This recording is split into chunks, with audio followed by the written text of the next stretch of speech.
Corazón del mar es una tierra que nadie conoce, mantente alejado y contiene el mundo mismo como anfitrión. Se llama, si yo tuviera un amor, se llama, si yo tuviera un amor, se llama, si yo tuviera un amor, se llama, si yo tuviera un amor.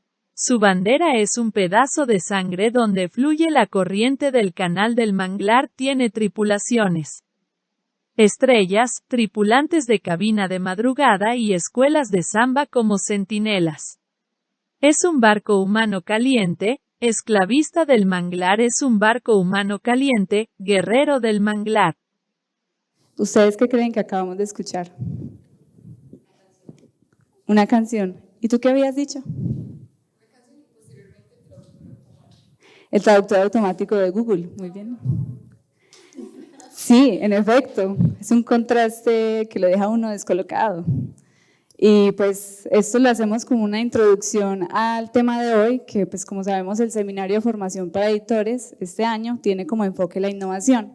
Entonces, en el espacio que les traemos el día de hoy, los invitamos a reflexionar sobre esa noción de innovación vinculada a la tecnología.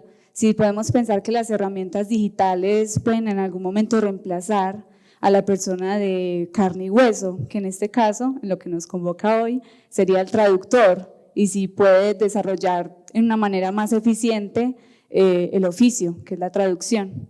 Entonces, primero comenzando con nuestra presentación, pues como ven, aquí estamos reunidos algunos estudiantes y participantes del Semillero en Poética y Traducción de la Universidad AFIT. Les tiro otra vez otra pregunta. ¿Ustedes qué creen que se necesita a la hora de traducir un texto? Sí. ¿Contexto? ¿Y contexto de qué? ¿Alguna otra idea por ahí? Y tú dices, por ejemplo, yo ahí hago una anotación, contexto de origen, o pero pues digo, también, del texto origen. Listo. Origen y lenguaje destino. Pues lengua destino, perdón. No, pues ya. Bueno, pues sí, en efecto, vamos a ir pasando por algunas cositas. La primera, en efecto, pues uno piensa, ¿no?, que se necesita un manejo de una lengua. Pues yo he visto que mucha gente, pues como que se mete a la traducción o piensa que es muy fácil tener un conocimiento de, por ejemplo, la lengua de destino, pero que se puede meter con un diccionario de la lengua de origen.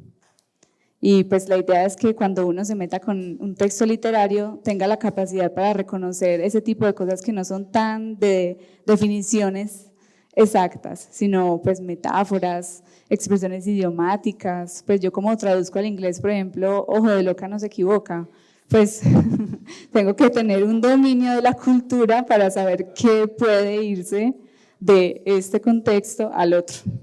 Entonces, pues en el caso de hoy, les tenemos un ejercicio propuesto desde el portugués para el español.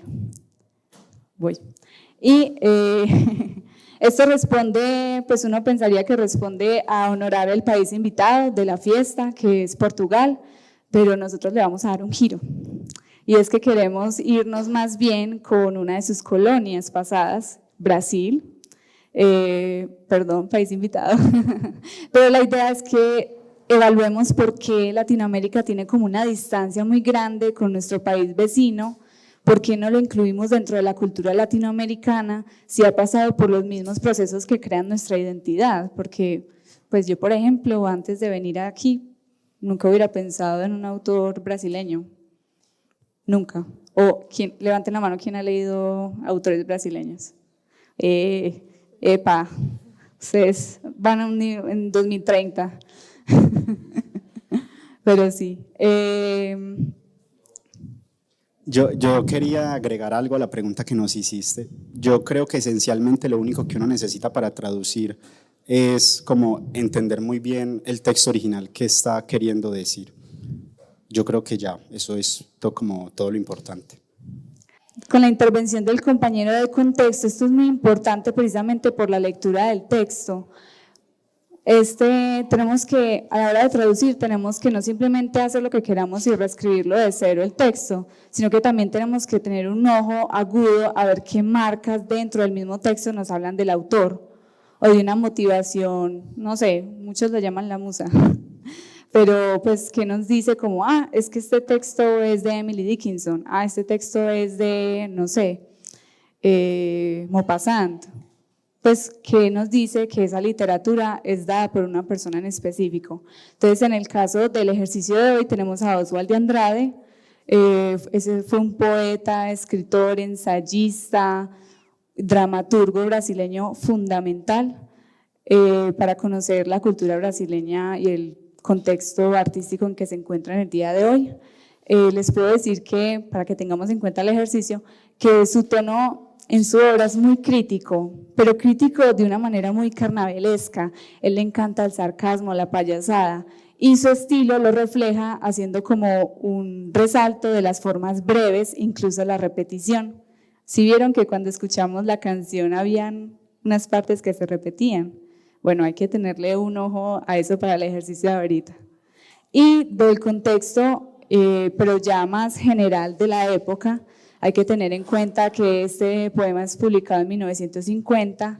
Este es un periódico en la historia de Brasil, bueno, que brevemente se llama La República Nova, y la sociedad se ve en una crisis social, cultural, política y económica que sí o sí trae al pueblo brasileño a una división muy marcada de que lo que es la élite y la plebe. Entonces, pues se denuncian como los esfuerzos de las familias más prominentes, oh sorpresa, por mantener esa segregación. Y en nuestro poema del día de hoy, esto se ve reflejado en uno de los barrios más reconocidos de Río de Janeiro de prostitución. Entonces, para que lo tengan en cuenta también. Si bien tenemos en cuenta pues como lo del contexto, uno de los contextos que tenemos que remarcar sería como el cultural. Entonces algo para pensar antes de hacer una traducción sería qué otras obras y qué otros autores estaban como en apogeo en ese entonces. Hablar pues del poema que nos convoca, cuyo nombre no sé pronunciar, sería imposible pensarlo sin mencionar la importancia de la Semana de Arte Moderno de 1922. ¿Qué ocurrió? En la década de los 20 en Brasil, bueno, era algo más general en Latinoamérica, pero se resaltó en Brasil, la creación artística se limitaba mucho por las vanguardias europeas. Esto se dio por un intercambio cultural pues muy interesante, pero esto era algo que le conflictuaba mucho a ciertos artistas. En particular están ellos cuatro, quienes vendrían siendo pues una mezcla del diálogo profundo de las artes, o sea, tenemos poetas, tenemos escritores, escultores, pintores, músicos. Ahora bien, como ya mencionó María, el poema es de 1950, lo que lo encasillaría como dentro de una tercera generación moderna, también llamada fase posmoderna. ¿Y esto qué nos dice? Pertenece a un grupo de autores que se preocuparon por una renovación estética, lingüística, también de forma, y si ya más o menos se han dado cuenta del tema, que eso es algo muy importante que vamos a resaltar acá. Para hacer como una síntesis de esta partecita, los autores contemporáneos van a ser bastante importantes para tener pues como esta conciencia de lo que se va a pasar a traducir. Pues yo ahorita quería decir que de pronto la forma y el contenido, que si uno quiere traducir un poema, pues que al destino, pues lo que hablaban ahorita, también sea un poema y también conserve como su sentido. En efecto, vamos a llamar a nuestro experto residente del género poético, porque hay que respetarlo, ¿cierto? Y eso se vincula directamente a la forma. Entonces, Juan, ¿sí? Exactamente. Cuando vamos a traducir, tenemos que tener en cuenta a qué tipo de texto nos estamos enfrentando. En un poema, por ejemplo, nos enfrentamos frente a una estructura muy particular, que es un poema que se compone de versos y de estrofas, y esto es muy necesario porque la estructura del poema, su estética, es necesaria para entender el mensaje de este, para saber qué nos está diciendo, qué nos quiere decir el autor y cómo se dispone. Estos elementos no nos corresponde a nosotros como traductores modificarlos, porque es el mismo autor el que los decide poner así, porque el poema mismo es el que nos va dando los mensajes y las pistas para interpretarlo de esta manera. Y también cabe aclarar también que las rimas también son muy necesarias dentro de un poema. Por ejemplo, el ritmo de un poema debemos mantenerlo, aunque haya poemas en verso libre, tenemos que mantener el ritmo del poema y la métrica, porque al modificar esto, modificamos completamente la esencia del poema. Muy bien. Y pues como para reivindicar ese aspecto investigativo que nosotros hallamos en la traducción, también es muy importante pues la curiosidad del traductor, como, ay, ¿qué ha pasado con esta obra? Entonces, ¿qué nos puede decir Isabel de eso? Bueno, hola. Nosotros cuando estábamos pues, investigando todo esto alrededor del poema, alrededor de Oswald de Andrade, pues nos encontramos con que no hay traducciones, al menos pues a lo largo de nuestra investigación, pues lo que nosotros podemos encontrar, no hay traducciones de O Sentiero do Mangue al español. Pues esto es grave, pero lo que sí encontramos fue traducciones de Corazón do Mar, que es como pues la canción que escucharon al inicio, que es pues un extracto de ese poema, y también pues el que está en la diapositiva anterior, que es el que vamos a trabajar hoy. Estas traducciones se nota que no son cuidadas, se parecen mucho pues a las que quería un traductor, son de páginas pues de lyrics, de letras de canciones, que o sea, no reflejan como un trabajo profundo, teniendo en cuenta el contexto y teniendo en cuenta pues como la lengua receptora, y también varían mucho entre ellas. O sea, básicamente no hay una traducción cuidada, una traducción como general que uno pueda, digamos, observar o comparar pues para, digamos, el trabajo de uno mismo. Y esto pues es un problema porque al fin de cuentas el traductor también es un mediador intercultural. El traductor crea puentes para que dos lenguas se unan y así pues también las culturas. En la charla que tuvimos en la mañana mencionaban mucho que, digamos, el lenguaje es una patria. Entonces pues lo que pasa es que sin los traductores, sin esa labor, sería imposible como poder llegar y hacer conexiones con otras patrias y con otras culturas, pues lo que básicamente, o sea, nos forma, ¿cierto? Como que nos enriquece a nosotros. También pues problematizar eso, o sea, si yo llego a la canción de Corazón do Mar y pues no sé qué dice y no encuentro una traducción que sea buena y que sea cuidada y que yo pueda, pues me ayude como a entenderlo, también pues eso va a limitar mucho mi acercamiento a Oswald de Andrade y a toda esta cultura pues que acaban de mencionar brasileña, que pues es muy importante y muy significativa. Entonces pues, también tenemos que ver y pensar en el traductor como ese mediador intercultural y esa persona que pues nos va como a acercar a otras culturas y a otros países y a otras personas y lenguas.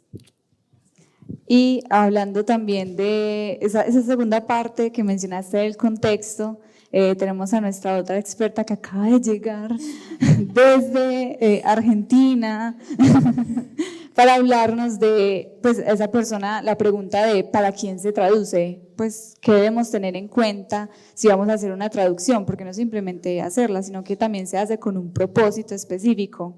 Entonces, Karina. O sea, ¿para quién se traduce? Nosotros tenemos un lector modelo. ¿Qué es el lector modelo? El lector modelo es la persona que interpreta el texto y, o sea, hace como una interpretación del texto. Para mí, los primeros lectores modelos que tiene un texto son tanto el editor como el traductor. Y de ellos ya nuestra visión acerca del texto que nosotros recibimos está condicionada, pero también aún así tenemos la oportunidad de sacar nuestras propias interpretaciones. Bueno, las traducciones en este caso son para un público que habla una lengua hispánica, portuguesa e inglesa, dependiendo del caso. Y creo que es dirigida para un público adulto, se podría decir. Las ediciones y como todo lo que está dirigido a los libros de los que estamos hablando aquí, yo creo que están entre un rango entre lo comercial y lo académico. Porque a pesar de que son conocidas en Brasil, pues y acá las encontramos en la biblioteca de la UEA, no son como tan comerciales, si se puede decir así, pero tampoco son tan académicas porque hablan también como con un lenguaje que va hacia el público, no tanto para demostrar algo, sino para, sí, como pasar todo este conocimiento. No, eso es muy importante porque no es lo mismo si nosotros estamos pensando en un público infantil o un público adulto. Si vamos a introducir un tema como es la división social a un niño de 7 años o a un investigador de Oswald de Andrade. Entonces, muy importante ese aspecto. ¿Qué hacer a la hora de traducir un texto? Vamos como a esbozar un proceso, pero como ya les dije, puede ser muy flexible. Pues en realidad la persona que va a traducir escoge por qué empieza, por qué termina o incluso qué se salta. En especial qué se salta. Y para comenzar con nuestro ejercicio vamos a pedir a nuestra experta del portugués que nos haga una lectura bien apasionada del poema. No tanto, ya no escuchando la voz de Translate que no tiene ni alma. Pero entonces les voy a leer primero la partecita en portugués, ya luego la parte en español. Coração do mar é terra que ninguém conhece, permanece ao largo e contém o próprio mundo, como hospedeiro. Tem por nome Se Eu Tivesse um Amor, tem por nome Se Eu Tivesse um Amor, tem por nome Se Eu Tivesse um Amor, tem por nome Se Eu Tivesse um Amor. Tem por bandeira pedaço de sangue, onde flui a correnteza do canal do Mangue. Tem por sentinelas, equipagens, estrelas, taifeiros, madrugadas e escolas de samba.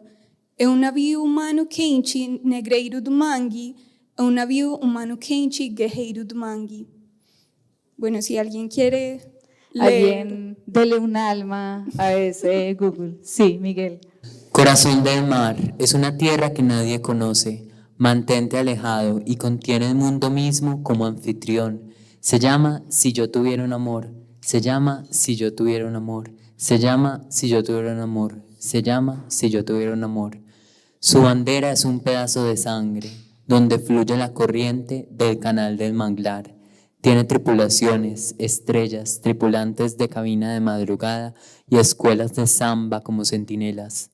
Es un barco humano caliente, esclavista del manglar. Es un barco humano caliente, guerrero del manglar. ¿Ustedes qué creen, pues ya escuchando las dos lecturas, que tiene este del portugués que no tiene el español? ¿O que tiene el español que no tiene el portugués? ¿Alguien se atreve a decir algo? La sonoridad, en efecto. Por aquí levantaron una mano. La división. Sí, y no vieron qué curioso que cuando Miguel nos lo leyó, él ponía los signos de puntuación, cosa que no hay. Lo único que tenemos de indicación es que hay mayúsculas, pero eso no nos va a detener en una lectura. Sería súper corrido, volando.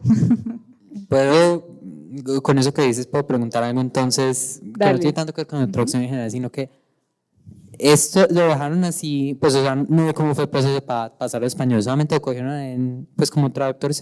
Ok. Sí, o sea… Pues o sea, no, la idea era que no tuviera separación ni nada. No, es que decir, cuando uno lo pone en traductor, ese es pues como la trampa de él, es que uno lo pone así, en divisiones, como tal, como se redactó, y él lo cambia. Él no solamente hace las equivalencias, sino que cambia la forma también. Es muy curioso porque entonces está modificándolo totalmente, no solamente en una parte de significado, de significación, sino también de toda la estructura. Entonces, ¿sí ven?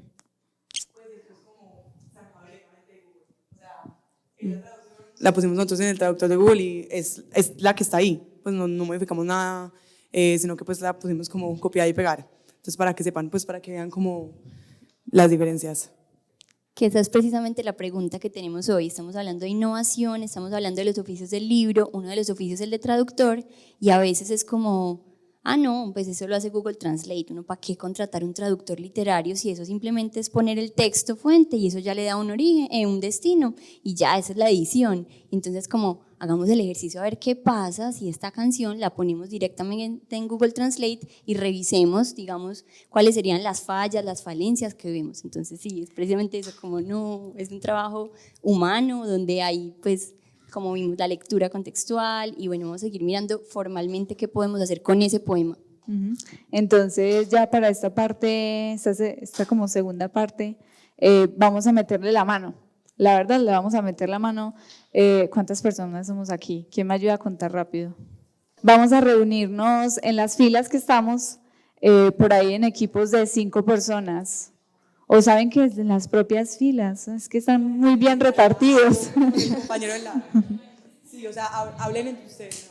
Entonces, se van a juntar Y para las actividades que les vamos a proponer. entonces, pues vamos a hacer este segmento en torno a la pregunta ¿qué le modificarían a ustedes a esa traducción que ha hecho Google? No, pues aquí hay importante aclarar, no espero que tengan un C20 en portugués, tranquilos. Si tienen dispositivos los pueden sacar para buscar algunos significados.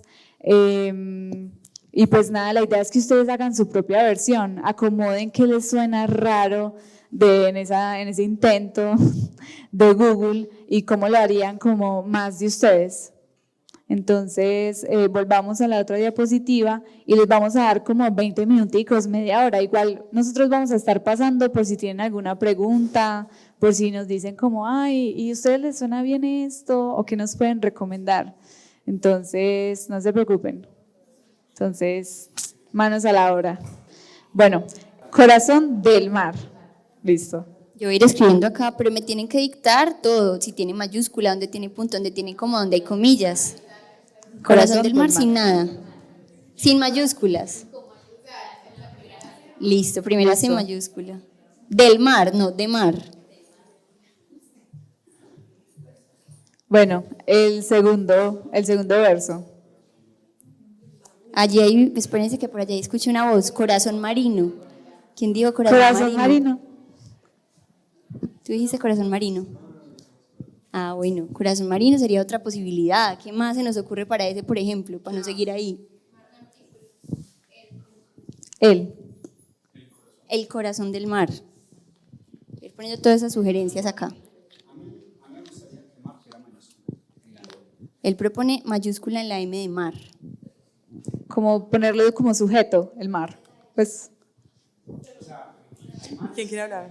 El mar. M mayúscula. Sin la L. De mar. Como si fuera constitutivo de mar el corazón.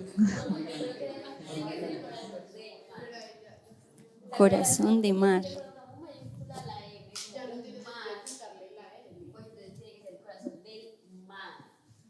Sí. Pero esa es la postura de ustedes. Las decisiones. ¿Qué piensa el resto de gente? ¿Qué piensa la gente de atrás?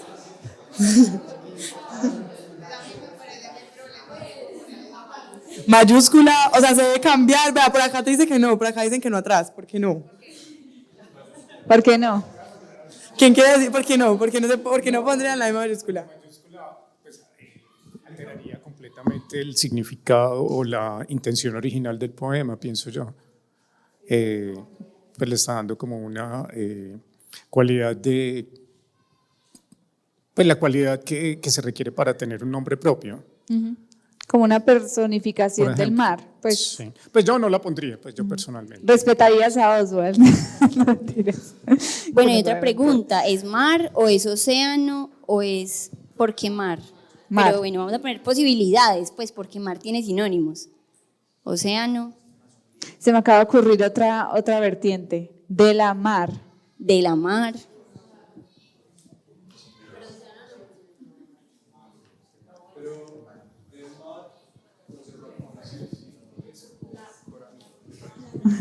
No, ya lo dije. No, que el corazón, o sea, la primera versión conserva la métrica, es como la más respetuosa con el poema original.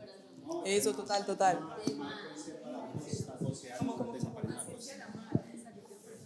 O sea, mar conserva la costa, océano la desaparece. Y abajo dice, permanece en el horizonte, nosotros permanece a lo largo. Y costa, lo largo del horizonte. Yo creo que es el sentido, la dirección del sentido. Listo. Entonces, la sugerencia para el segundo verso de ustedes es. No, perdón. Bueno, entonces primero quedó así, corazón del mar. Y ahí están las otras opciones, pero. ¿Alguien tiene algo diferente? ¿Todo bien? Bueno, segundo verso.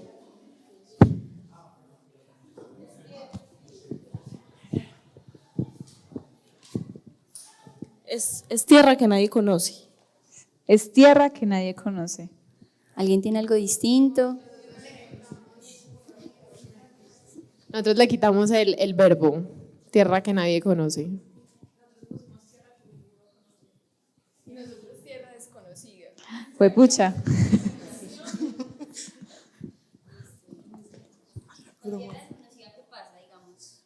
Silábicamente. Ajá.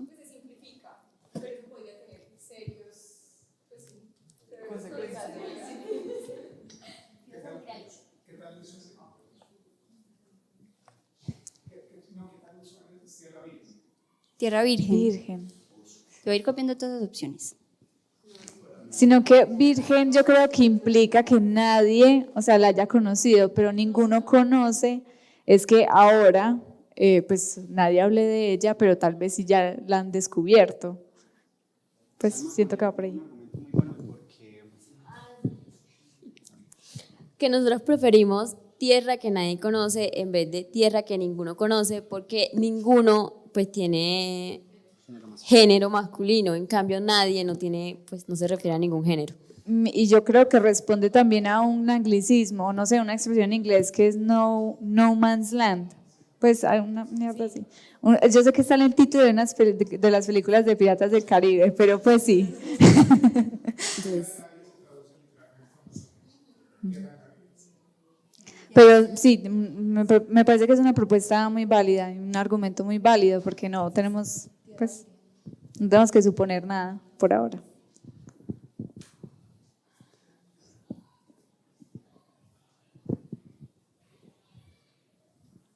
Bueno, ya hay unas sugerencias de todo, ¿cierto? Bueno, algo bien problemático entonces en el tercer verso. ¿Alguna propuesta? Permanece alejado, permanece a lo largo. Permanece a lo largo. A la deriva. Se mantiene distante. Se mantiene a distancia. Se mantiene distante. Distante. ¿Cómo? Listo. No hicieron, no pusieron. Fue algo muy literal. No, habíamos puesto apagado, pero Apagado. sí. Permanece apagado. Permanece apagado. Y pueden explicar por qué. Ven, danos la idea. No me acuerdo por qué. Apareció. Ah, sí. Pusimos a lo largo en Google y salía apagado. Y ya no. Bueno, recordemos las palabras de una de las editoras de esta mañana. ¿Qué no debe hacer un traductor? Buscar en Google. Sí. Pero no, muy bien.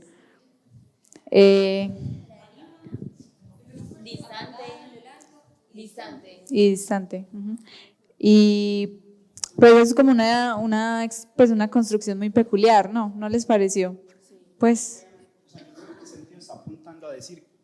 Yo creo que el sentido está apuntando a decir que es algo que está en todas las cosas, no necesariamente que está distante. Y como me apoyo en el próximo verso que dice, contiene el propio mundo, o sea, permanece a lo largo, o sea, en todo, a lo largo, y contiene el propio mundo, o sea, está en todo. Exacto, yo creo que esa es la dirección. Okay. Sí. Pues bueno, es experta en portugués. Bueno, justamente a eso iba, y es que largo es ancho en portugués, entonces nosotras lo asociamos como con panorama, con horizonte, entonces por eso todo, pues como que tomamos esta decisión, porque al parecer sí es como una frase hecha, pero realmente no sabemos exactamente a qué se refiere, solamente podemos suponer, y como en las charlas de la mañana estábamos hablando, un traductor inventa, recupera y también pone cosas que quizás no están ahí, entonces pues sabiendo que no tenemos clara la significación de permanece a lo largo, dejamos esta. Ya.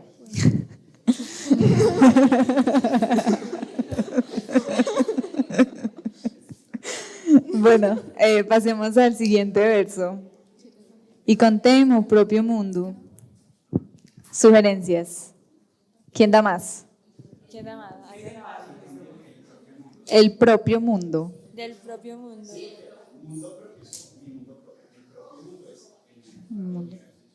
Tienes toda la razón. Bueno, ¿qué dijeron ustedes? Ay, que contenga su propio mundo. Y contiene su propio mundo. Su propio mundo. Ay, la Ok. gente ahí se fue. Por atrás. Una apuesta política. ¿Qué dieron ustedes? Y contiene el propio mundo. Y por allí, Clara. Por atrás. Una connotación diferente decir su propio mundo a el propio mundo, ¿cierto? Su propio mundo limita, el propio mundo se expande un poquito más. Y creo que decir su propio mundo cambia un poco lo que quiere decir el autor. Sí. ¿Qué tal? Se me ocurre una en este momento. Dinos. ¿Qué tal si se elimina propio y contiene el mundo? ¿Contiene el mundo? Contiene el mundo. Sí, pero no sé, aquí yo metiéndome algo más de mi subjetividad, yo siento que propio le da como una cualidad como de pequeño, como este mundo propio, pues que no tiene que ser un mundo tan grande, si ya tenemos ese horizonte y esas anchuras, pues el mundo puede ser pequeño a comparación de eso, pues y por eso la contiene, siento yo. El mismo. Para pensar. ¿no? Exacto. Que no es algo fácil. Cambiar sintácticamente precisamente el mundo propio para hacer énfasis que es el mundo mismo, no el de propiedad de alguien, sino el mundo mismo, el mundo en sí. Entonces, Todo lo que al menos yo estoy diciendo es especulación. No, eso está muy bien. Eso es al final lo que hace este oficio es de pura especulación. Hay que mantenerlo porque después dice como anfitrión, o sea, si el mundo sí es de él, porque él es la... Tiene un buen digamos, punto. en el vector como lo traducimos, que aquí está anfitrión, nosotros teníamos hospedero. Nosotros también. ¿También? Bueno, sigamos en el que le sigue. Onde fluía correnteza do canal do Mangue. ¿Alguna sugerencia? ¿Quién dice? A nadie le chocó la repetición de du, del. Por acá tenemos algo. Igual. Ni idea. Sí, donde fluye la corriente del canal del manglar. El manglar. Del manglar. Mangle también.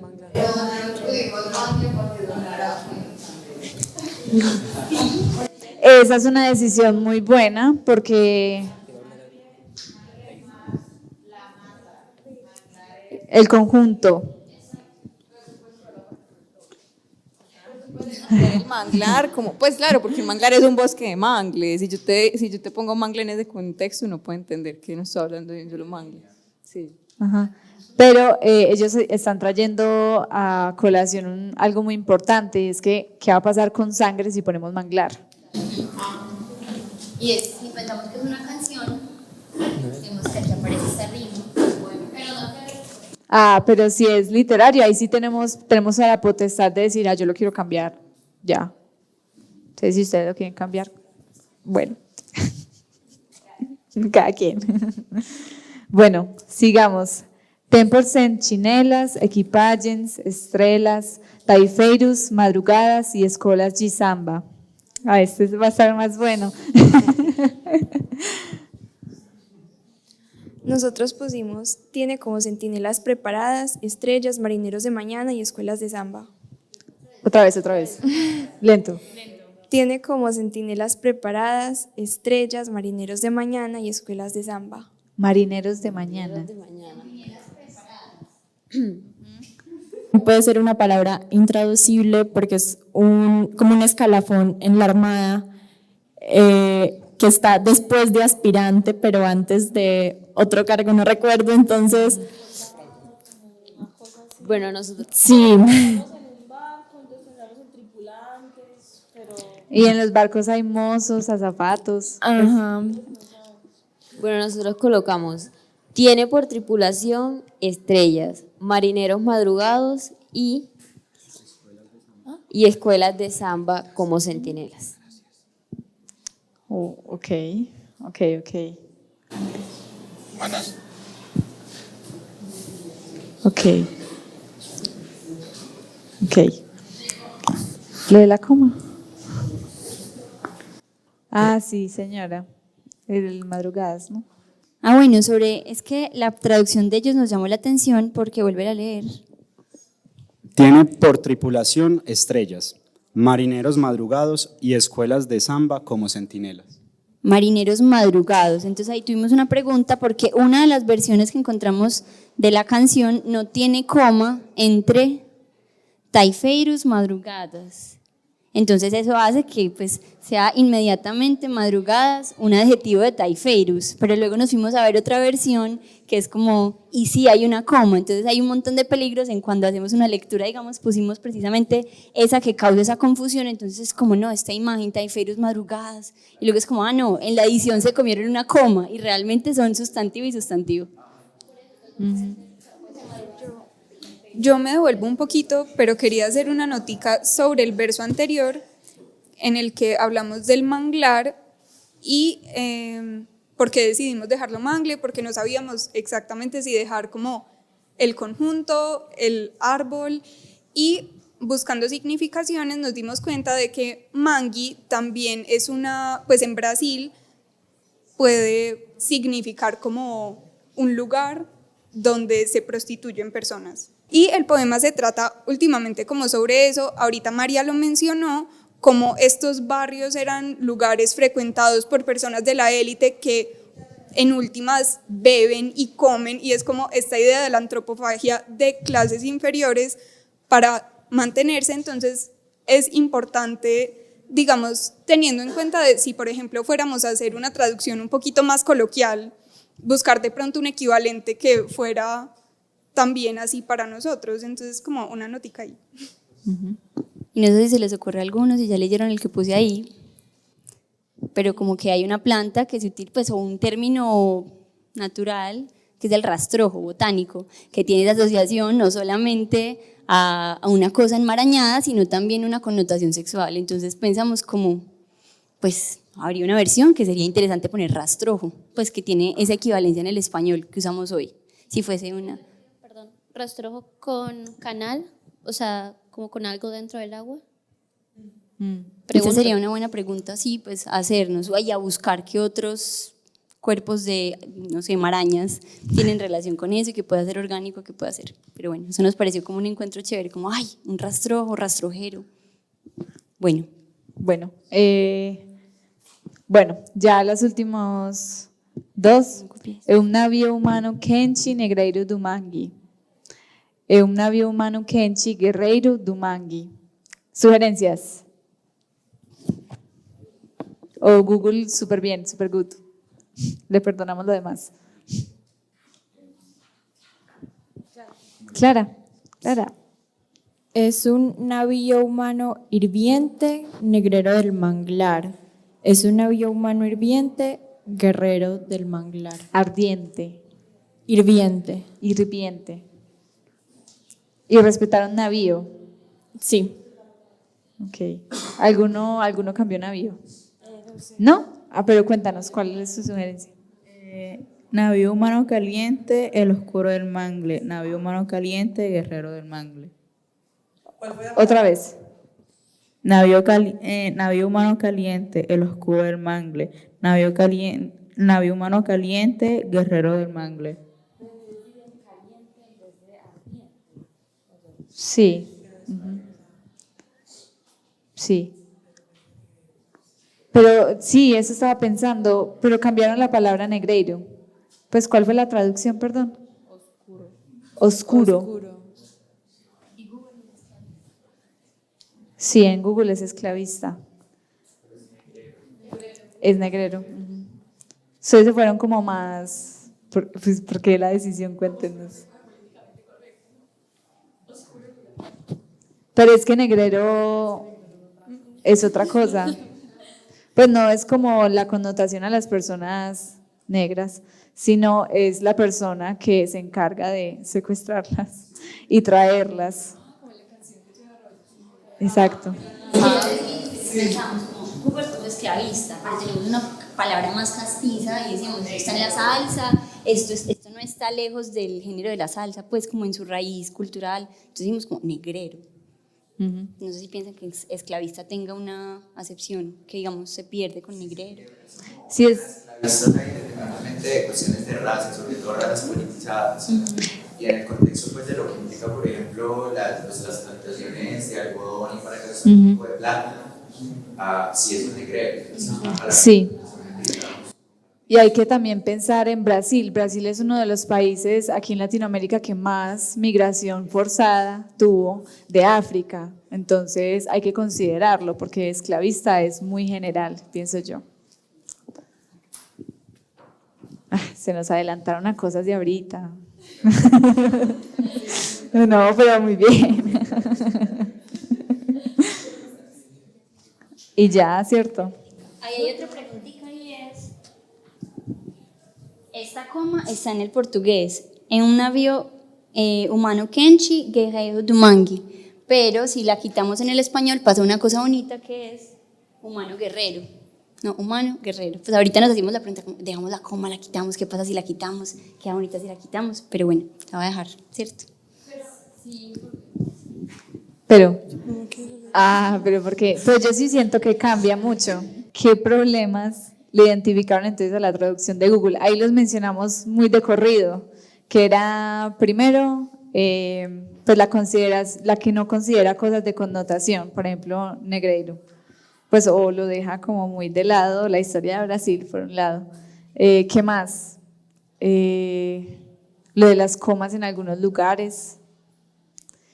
Pérdida de versos. Que rimen, la sonoridad. Que no, yo no creo que Google en su algoritmo diga, ay, esto lo van a leer o lo van a escuchar. No. Entonces, pues aquí les tenemos como una deconstrucción de algunos detalles que anunciaron, por ejemplo.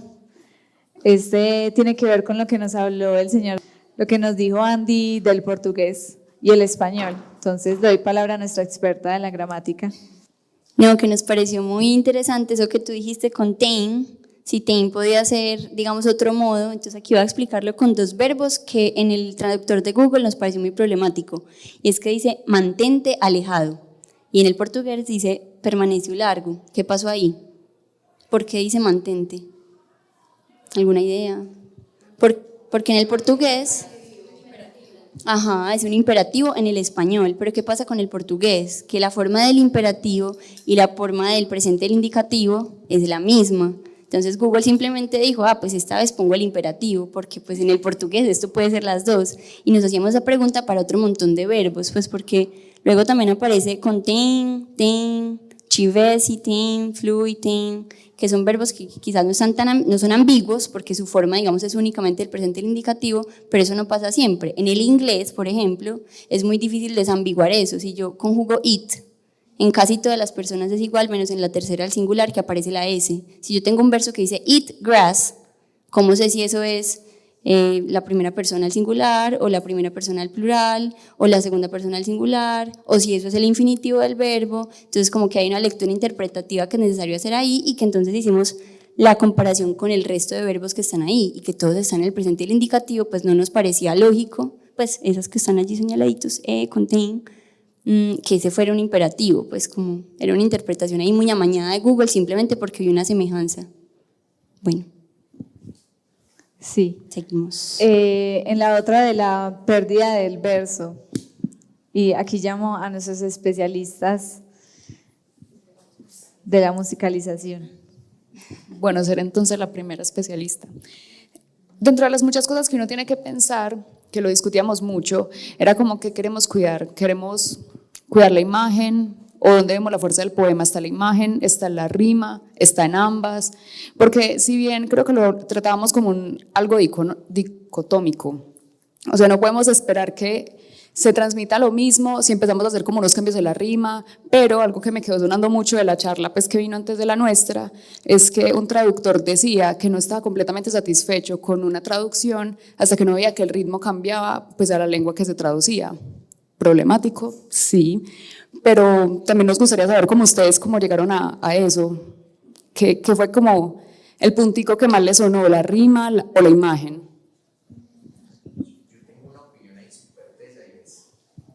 Yo creo que hay que tener formación para identificar eso y yo me muevo en el mundo de las traducciones académicas Entonces, por ejemplo, acercarme a la poesía, lo he hecho a través, por ejemplo, de Pessoa, y es una cosa que he entendido leyéndolo en español y en portugués al mismo tiempo, en la colección de Estadio Un Corazón de Nadie. Hasta ese momento, que fue hace un par de años, yo hubiera pasado absolutamente de la rítmica y como de la sonoridad del poema. Entonces me parece una cosa muy tesa, porque dependiendo de uno en qué campo se mueva, uno pasa de estas cosas. O sea, no, es un asunto que uno, muy obvio, sí, que tienen que rimar, y uno es como, si usted no está acostumbrado a leer poesía y a pensar eso a la hora de traducir, usted le pasa por encima de eso. Porque realmente lo importante es casi que la literalidad, o sea, se entiende lo que yo estoy diciendo, más allá de se escucha lo que yo estoy intentando decir. Entonces me parece una cosa muy tesa. Yo la verdad pasé de esas dos cosas, o sea, las cuatro palabras que riman, pasé de ellas absolutamente, hasta que la mencionaron yo me volvió a pasar. O sea, es una cosa que se entrena, es una de esas cuestiones de la estética que se tiene que formar como un gusto, y yo creo que no todos tienen el gusto para eso. Entonces también como respetar la gente que hace poesía, de la que traduzca poesía. Yo me quedo en los artículos académicos. No, pero también hay que meterse de cabeza, darse golpes de vez en cuando, pues, pero es verdad, algunos, pues, lo normal, o bueno, muchos traductores tienen un género por excelencia, pues, que no migran de él porque saben que ahí lo hacen bien, y pues no necesitan conocer lo demás. Para mí poesía es lo más difícil que hay. Y pues me parece que una persona que de verdad está nutrida en todos los conceptos y en todo lo que tiene que tener en cuenta, de una. Incluso pues tampoco tiene que estar así formada académicamente, me parece que en la práctica también le aporta su creatividad, porque la traducción es súper creativa, es algo bien artístico. Por eso me gustaba mucho la charla anterior que decían que un poeta se da muchas libertades al traducir poesía. Pues claro, pues él, yo creo que más que todos se puede meter en el contexto del poema y decir, bueno, yo creo que este autor tenía esta intención, tenía este ritmo, quiero retomarlo, o por el contrario, lo quiero cambiar, y eso también es muy válido, porque bueno. Pero mira que es consciente, lo quiero cambiar. En mi caso no es consciente, o sea, yo lo cambio porque no lo veo, es que es de nuevo, sí. Yo creo que hay un asunto de la formación que tiene que hacerse consciente a la hora de acercarse a estos géneros gramaticales, esos géneros literarios, y de nuevo, que sea una decisión consciente, no como yo, que yo paso de eso porque me interesa es que se lea. Entonces, mira que ahí vuelve y aparece. No todos somos conscientes de esas cosas porque no nos dan los ojos, o el oído, o el gusto, o el... ¿Sí me hago entender? Sí. Sí, pues con eso, a mí me parece traducir poesía gran reto por mantener el equilibrio entre forma y contenido. Pero yo sí respeto mucho la forma, incluso cuando apareció lo de hospedero, nosotros no sabíamos si hospedero existía en el español, pero era como hospedero suena bonito, ay, sí nos parecía que sonaba bonito. Hospedero suena bonito y es el que más respeta el poema original. Incluso iniciaron la charla con el poema cantado, y yo no hablo nada de portugués, pues por las similitudes con el español uno logra identificar ciertas cosas, pero lo que me cautivó al inicio fue eso, como la musicalidad, como estar ahí embobado, escuchando la canción, y luego entra el traductor de Google a arruinarlo absolutamente todo. Entonces la primera incomodidad no es de, es que el traductor de Google no está significando lo que dijo el poema original, sino el traductor de Google lo está diciendo feo. Entonces yo digo que eso yo lo respeto mucho, pues si me lanzara a traducir poesía, me iría primero por rescatar la forma, y me parece teso porque si se cambia una palabra, pues más que todo las palabras que terminan el verso, ya entonces nos tenemos que comprometer que en el poema nuevo todo pues se logre una musicalidad. Por favor, traduce poesía. La otra, pues, que también lo dijeron, que son problemas de denotación y connotación, cuando tenemos que pasar de la definición que nos da la RAE de cierta palabra e irnos a meter con otro tipo de cosas que tal vez ni siquiera sepamos porque no somos de ese contexto. Entonces, pues, eso combate mucho con esa idea tan simplista que se tiene del traductor y de la traducción, que es, eso es simplemente una persona que equivale así. Y un texto es simplemente qué significa esto y lo paso aquí, tin, tin, tin, tin. Como que no se tiene en consideración una frase completa, un párrafo completo. Entonces, pues yo les vengo aquí pensando en si mangle o manglar es lo mismo, invocan los mismos valores, si esclavista o negrero, como lo habíamos mencionado, navío que barco. Porque me pareció muy interesante que todos se quedaron con navío, y por ejemplo por aquí nos decían que hospedero era muy viejo, pero navío también, nosotros no usamos navío. Pues me parece interesante que nadie lo cambió, nadie puso barco. O incluso en el semillero habíamos pensado chalupa. Sí. Ahí es como extranjerizar, lo conservo más exótico, aunque navío es muy cercano desde la literatura griega, pues creo que por eso me pareció extraño. Es más poético, barco permite otras cosas más comerciales, no lo sé.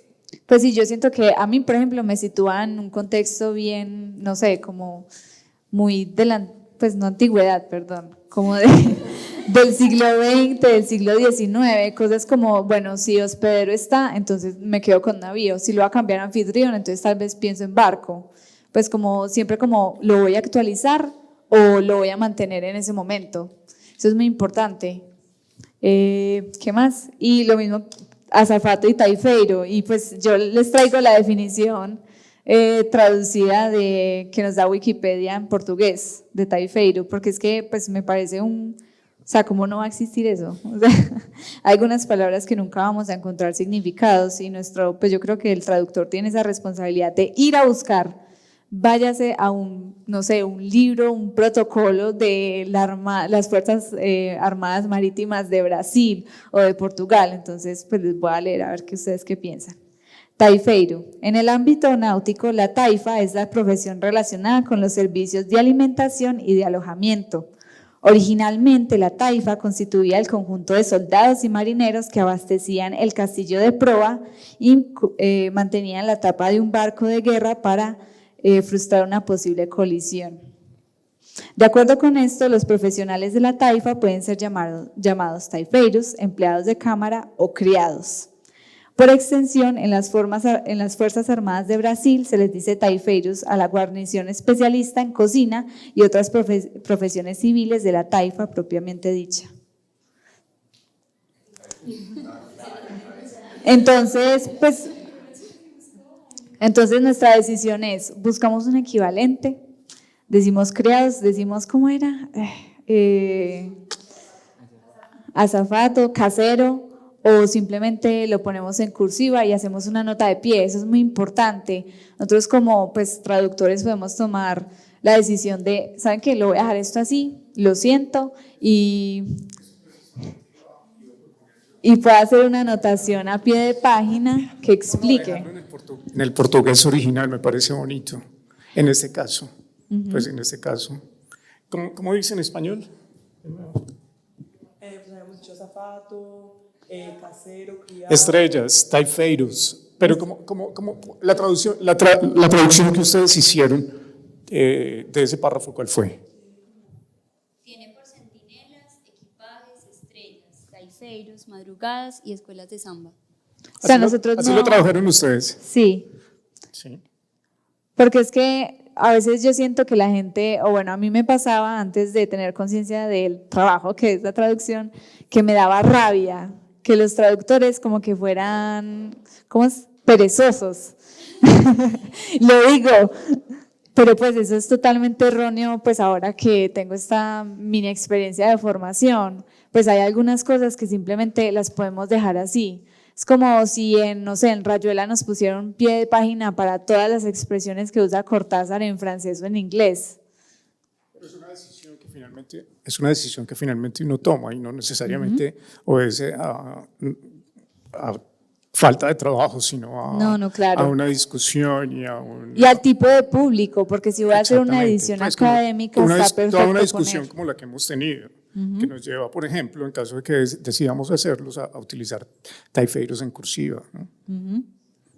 Y yo creo que también es una discusión que llama al editor en este caso, pues porque si vamos a poner una nota al pie de página, necesariamente tenemos que hablar con el editor para ver, hey, vamos a poner una nota al pie de página, ¿qué te parece? ¿Cómo se ve? Y sobre todo que esto es un poema, ¿cómo aparece el poema en la página? ¿Dónde aparece la nota al pie? Porque bueno, está bien, respetemos la palabra taifeiro, pero también respetemos como la apariencia del poema en el libro como tal o en donde se vaya a publicar. Muy buena anotación, creo que va muy de forma al evento que nos convoca hoy.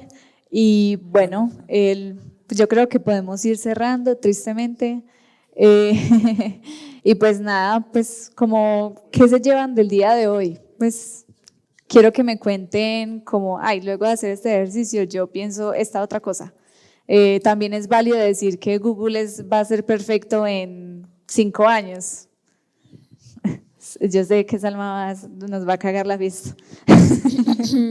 No, yo solo quiero recatar, bueno, hay muchas cosas que rescatar, pero la que más así digo yo, tenemos que llevarnos es como esta capacidad creativa del traductor, ¿sí? Porque a veces podemos llegar a pensar que, como decía María, era solamente una cuestión de equivalencia, de buscar de un idioma a otro, pero no también pensar que pues, el traductor al fin y al cabo está creando probablemente algo completamente nuevo.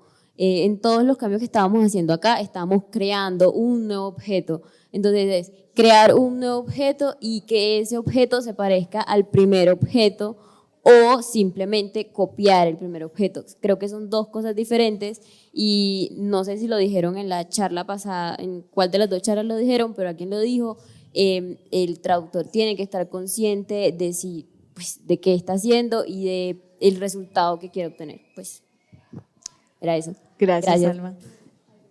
Yo me quiero tomar a lo que está diciendo Salma. Hola, perdón. Sí, ya. Pues que no, es más lo que decía María ahorita, que por ejemplo yo creo que yo también me tardé mucho en darme cuenta, pues y como de la proeza que es traducir algo, y es muy triste porque uno se enfrenta a eso cuando se encuentra con una muy mala traducción. Sí. Y es como, ¿qué?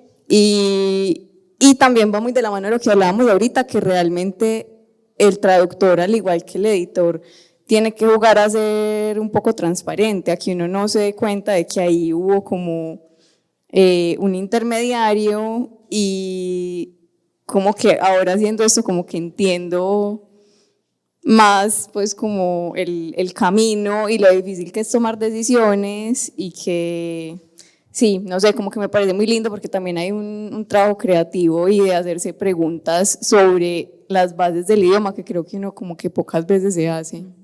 Es verdad. No, pues que a mí me interesa mucho la pregunta con la que iniciaron, que era lo de si algún día lo va a reemplazar como algún sistema automatizado. Y pues yo la extrapolo como si algún día las máquinas van a hacer literatura y nos van a reemplazar aquí a todos. Y, okay. Entonces, yo esperaría que no, pues porque vimos con este proceso como lo complejo que es y mencionan mucho la palabra conciencia lingüística. O sea, tendríamos que ser capaces de lograr unas redes, no sé, tecnológicas que tengan conciencia humana o repliquen nuestra conciencia.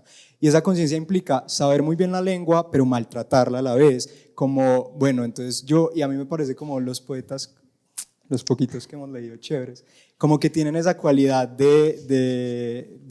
así se dice, pero no, vamos a poner esto, porque siento que fonéticamente suena más lindo, no sé, cosas así.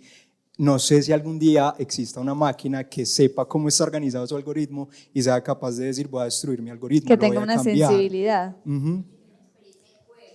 Sí.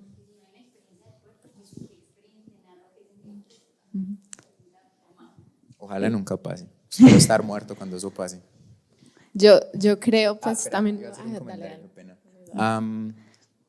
Voy a como desarrollar eso para meter mi comentario de por medio. A mí me ha tocado traducir como realmente solo, porque yo me muevo en el campo de la pedagogía y como que personas que se ocupen de traducciones pedagógicas es como extraño. Pero las pocas veces, y lo acabo de corroborar en ese tipo de espacios, creo que el trabajo colaborativo del traductor, porque parece que ser traductor es una cosa como que uno hace solo en su escritorio, clavándose duro con los libros, pero creo que el trabajo entre pares, pues está en un semillero, lo entienden mejor que yo, pero el trabajo con otra persona que puede tener otra lectura, con otra sensibilidad, con otra estética, con otra formación, enriquece mucho este trabajo. Entonces creo que más allá de las herramientas en el marco de la innovación y la 8.000 revolución industrial, creo que hay que seguir apoyándonos en el trabajo mancomunado entre pares y comunidades académicas, científicas, de carácter también colectivo y popular, como la quieran poner, pero creo que es importante hacer esto, o sea, este tipo de ejercicio en el que nos ponemos a vernos acá y no le dejamos hacer el trabajo solo a la maquinita. Ojalá nunca esté la maquinita realmente, pues como haciendo el trabajo que tenemos que hacer nosotros. Entonces ese es el comentario, eso como que me llevo del espacio realmente, como ojalá acercarme a más colegas en esto de la exploración de las traducciones en diferentes campos, pues. No, yo iba a decir que haciendo este ejercicio uno pues ya se enfrenta más con que en serio la traducción es una hermenéutica porque pues también, no sé, en clase estamos hablando un poco de las reglas de interpretación. Sí. Y está el contexto, pues en serio uno se da cuenta de que la palabra tiene como contexto la frase y la frase el párrafo y yo no sé qué, entonces de ser muy consciente de estar yendo todo el tiempo de las partes al todo, de todas las partes y sí, pues creo que estos ejercicios de traducción hacen más visible eso. Ay, gracias. Mentiras. Cerramos con Clara. Sí, ya. Ajá. Es que llevo un montón pidiendo la palabra. Sí, sí. Algo que se me ocurrió pues haciendo el ejercicio y conversando es que además de academia y un poco saber del contexto se necesita calle para saber traducir. Se necesita calle. No es lo mismo una persona que desde acá sabe muy bien portugués y traduce del español al portugués a una persona que vivió en la cultura, que la experimentó. Hay expresiones que desde lo académico no se entienden también. Lo que decían de mangui, bueno, no me acuerdo bien, no sé portugués, que uno va buscando y es como también es un lugar para la prostitución. Entonces, hay unas palabras para las que se necesita calle, para saber su contexto, cómo se utiliza. Entonces es bien complicado y también es muy difícil traducir porque se tienen que tomar un montón de decisiones que pueden significar pérdida de algunos sentidos que se querían transmitir en un principio y se pueden dar otros. Como ustedes decían, cuando se lee una traducción también se lee al traductor, ¿cierto? Sí. A esas decisiones que tomó. Entonces es bien complicado, siempre me ha parecido muy teso traducir lo que sea, traducir poesía aún más, entonces bueno, es un oficio muy bonito, una lectura intensiva como se llamaba el taller, sí. Entonces no, pues muchas gracias por la experiencia. Ay, no, gracias a ustedes, yo me voy muy feliz porque todos respondieron a la pregunta, ¿nos van a reemplazar? No, nunca, entonces nada, les agradezco muchísimo por parte del Semillero por acudir a este espacio.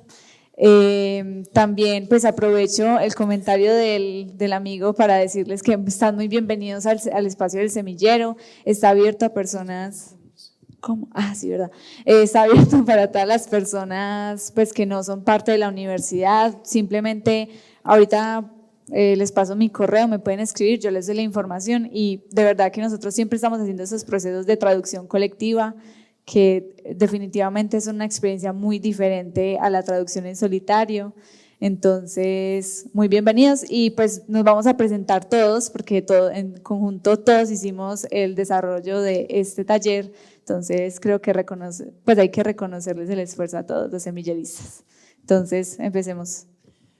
Bueno, hola, ¿cómo están? Yo me llamo Isabel Cadavid, tengo 18 años y pues estudio literatura en la Universidad de AFIT y soy parte pues del Semillero y muchas gracias a todos por venir, estoy en segundo semestre de literatura y pues me alegra mucho que hayan disfrutado pues como taller, me llena mucho el alma. No podré decir algo tan lindo como lo dijo Isa, pues, pero algo así. Bueno, yo soy Mariana, tengo 20 años, estoy en sexto semestre del pregrado en estudios literarios de la UPB. Luego, el semillero está muy abierto para todo el mundo, nos tratan muy bien a los foráneos, para que lo tengan en cuenta. Y sí, de corazón también les quiero agradecer mucho su disposición, significa mucho, mucho. Gracias. Hola, yo soy María José Galeano, soy egresada del pregrado en literatura, me da mucha tristeza decir eso, pero soy estudiante en el corazón y bueno, no, pues Sara y yo estamos en el Semillero desde que empezó y ha sido pues como muy bonito verlo crecer y ver como estos espacios porque de verdad yo creería que la traducción pues es como un oficio que debería hacerse entre más manos. Hola, yo también como dijo María José soy egresada de AFIT, del programa de literatura y también tristemente egresada, pues yo no soy felizmente egresada, quisiera seguir estudiando. Y bueno, sí, muy contenta de que estén acá y que compartamos estos espacios que son como entre lo académico, lo creativo, lo investigativo. Gracias. Karina. Bueno, yo soy Karina, estoy en segundo semestre de literatura y desde el semestre pasado estuve desde acá, desde el semillero, y de verdad hemos hecho como unos proyectos muy buenos, empezando pues un spoiler de un proyecto audiovisual que hicimos, y he aprendido cosas que ni siquiera pensé que podía aprender, no solo con la traducción, sino digamos en Illustrator, o sea, como en herramientas que le pueden servir a uno más adelante, que no necesariamente tienen que estar como involucradas en el proceso. Y sí, nosotros hacemos como lo de la traducción colectiva, pienso que es algo que no solo se toman en cuenta todos los puntos de vista de nosotros, sino que es algo que, o sea, se va construyendo y ya. Yo soy Juan Simón y también estoy en segundo semestre de literatura en EAFIT. Y pues les quiero agradecer por haber venido y haber participado, porque yo no me imaginé que fuera a venir tanta gente, la verdad. Pero ¿por qué? Perdón, Jorge. Y tenemos a Jorge Uribe, que es el profesor director y coordinador pues, del semillero, y a Carmiña. Y yo soy Carmiña, soy editora de la editorial EAFIT, tengo 33 años, signo de zodiaco es Capricornio. Y nada, estudié también ahí en la universidad, hice la maestría en hermenéutica literaria. Y no, que se oye, me parece un espacio bacanísimo, estoy de acuerdo con, no sé cuál es tu nombre, Harold. Me parece una nota, pues recordar que uno vive con otros y que puede trabajar con otros. Listo, muy bienvenidos a nuestro espacio.